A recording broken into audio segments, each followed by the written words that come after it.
মা, আমাদের বংশের নাম কি? অজাত। তোরা অজাতের বংশ। অজাত? এটা আবার কেমন বংশ? এমন বংশের নাম তো জীবনও শুনি নাই। অরুণ ভাই, আশেপাশের ভাবিদের না দেখে নিজের বউরে ভাবিদের মতো স্মার্ট করে তুলেন। ভাবি 25 বছর ধরে চেষ্টা তো কম করলাম না, ছাগল দিয়ে কি কখনো হাল চাষ করা যায়? এভাবে বলতেছেন কেন? ভাবির মতো সরল সোজা বউ পাইছেন, এটা তো আপনার কপাল। বলার কারণ আছে, কালকেও মার্কেটে গিয়ে লিফট থেকে নেমে মানুষজনের সামনে বসে আমারে বলে লিফটের দরজা লাগাবা না। এই নাও 1000 টাকা। 1000 টাকা? 1000 টাকা দিয়ে কি করব? এবার অনলাইনে তুমি আমারে 500 টাকা পাঠাও।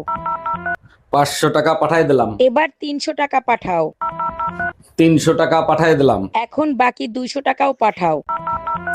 বাকি 200 পাঠাই দিছি, এতে কি হলো? আমার অনলাইনে খুচরো টাকা ছিল না, তাই তোমার কাছ থেকে খুচরো করে নিলাম। हम इसका पति है, हमको सिर्फ फांसी का सजा चाहिए। বৌমা, জি বাহ বৌমা, তোমার মাথা চুলটি তো সেই সুন্দর।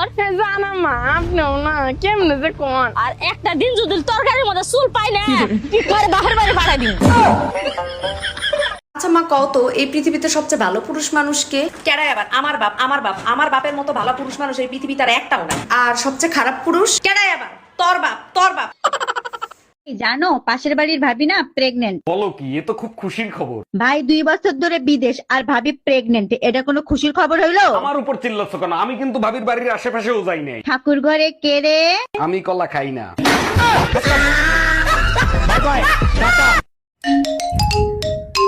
হ্যালো ছোটগিন্নি, কি ব্যাপার? আজকে কি মনে করে ফোন দিলা? হ্যাপি বার্থডে তুলা ভাই, জন্মদিনের অনেক অনেক শুভেচ্ছা রইলো। খালি মুখে উইশ করলে চলবে না ছোটগিন্নি, আদর করে উইশ করতে হবে। দুলা ভাই, আদর করে উইশ তো করতে চাই, কিন্তু আপা টের পাইলে আপনার জন্মদিন মরণদিন হয়ে যাবে। আচ্ছা, আমি যখন জন্ম হয়েছি তখন তো তুমি হাঁটতে পারতো, তাই না? হ্যাঁ, বয়স অনুযায়ী তো আমি হাঁটতে পারতাম তখন। তাহলে তুমি আমার হাসপাতালে দেখতে আসো নাই কেন? অন্য মেয়ে নিয়ে ঘুরতেছিলে তখন, তাই না? আরে জানতাম আমি তোমার ভালোবাসার মধ্যে ভেজাল আছে। আমি তো ছোট ছিলাম। কিসের ছোট ছিলা? তুমি আমার দেখতে আসবে। আমি বাংলা শিক্ষিকা হয়ে গেছি প্রিয়। কংগ্রেচুলেশন।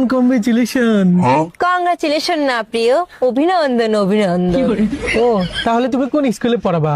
স্কুল না প্রিয়, বিদ্যালয়। আর পড়াবো না, শিক্ষা দিব, কারণ আমি বাংলার শিক্ষিকা।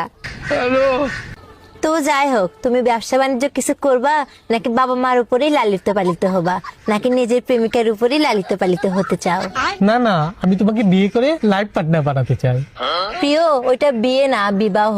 আর লাইফ পার্টনার না, জীবন সঙ্গিনী। কারণ তুমি তো জানোই আমি বাংলার শিক্ষিকা। আরে ধুর, তুমি এগুলো বাদ দাও তো। তুমি আমার ফিলিং কে বোঝো। প্রিয়, ওইটা ফিলিং না, ভাবো না, কারণ আমি বাংলার শিক্ষিকা। আসলেই তুমি পাগল, তোমার মাথার সমস্যা হয়ে গেছে। পাগল না, অবোধ। আর মাথা না, মস্তিষ্ক। দেখ, তোমার সাথে ব্রেকআপ মানে ব্রেকআপ। শোনো প্রিয়, ওইটাকে ব্রেকআপ না, সম্পর্কের ইতি বলে। কারণ আরে অরুণ ভাই, 10-15 দিন আপনারা কোথাও দেখি নাই। শীতের ছুটিতে কোথাও ঘুরতে গেছিলেন? না ভাবি, বেড়াইতে যাই নাই। নতুন বছরে আপনার ভাবিকে না জানায় একটা বিয়ে করতে চাইছিলাম। তার মানে বিয়ে করে এতদিন নতুন শ্বশুর বাড়িতে ছিলেন? আরে না, বিয়ে করতে পারি নাই। আপনার ভাবি টের পেয়ে গেছিল, আজকেই হসপিটাল থেকে বের হইলাম।